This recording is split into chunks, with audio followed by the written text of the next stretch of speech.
కాకినాడ జిల్లా పెద్దాపురంలోని శ్రీ మాణిక్య గురు public pyramid ధ్యాన మందిరంలో సీనియర్ పిరమిడ్ మాస్టర్ సుధాచే ఆత్మజ్ఞాన శిక్షణ కార్యక్రమం నిర్వహించారు. ఈ సందర్భంగా ధ్యానులకు ధ్యాన సాధన, ధ్యానం విశిష్టత గురించి చక్కగా తెలియజేశారు పిరమిడ్ మాస్టర్ సుధా. అలాగే సూక్ష్మ శరీరం గురించి చక్కగా వివరించి అందరికీ జ్ఞానాన్ని అందించారు. అనంతరం అందరి చేత సామూహిక ధ్యాన సాధన చేయించారు. ఆ తర్వాత జ్ఞానదాత సుధను కార్యక్రమ నిర్వాహకులు ఘనంగా సన్మానించారు. ఈ కార్యక్రమంలో అధిక సంఖ్యలో ధ్యానులు పాల్గొన్నారు. అదే ప్రాణ శరీరం అనండి కదా. ఈ సూక్ష్మ శరీరం ఎలా ఉంటది అంటే, మనం వర్షం వచ్చింది అనుకోండి, మనకి ఇక్కడ పెద్దగా వర్షాలు పడ్డా మనం గొడిగేసుకెళ్ళిపోం. ఒక రైన్ కోట్ వేసుకుని వెళ్ళాం అనుకోండి, మన ఇంట్లో పిల్లలు జాబ్ చేసే పిల్లలు రైన్ కోట్ వేసుకెళ్తారు కదా.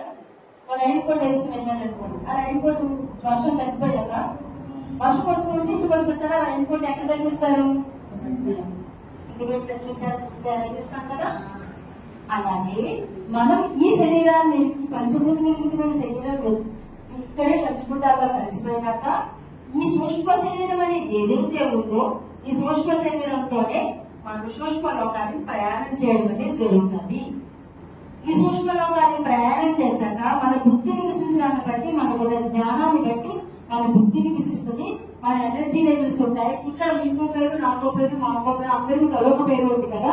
పైలోకానికి వెళ్ళేపాటికి మనకు పేర్లు ఉంటాయి. ఏముంటాయో తెలుసా? మనకున్న శక్తి, ఎనర్జీని బట్టి మనకు ఒక కోడ్ ఉంటుంది. ఎనర్జీ కోడ్స్ అంటారు వాటి. చూడండి, ట్రైన్ నెంబర్లు ఉంటాయి కదా.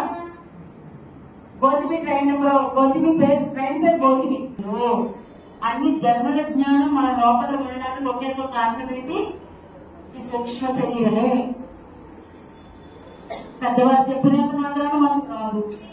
మీరు స్వాధ్యాయం పుస్తకాలు చదవడం మొదలు పెడతారు కదా.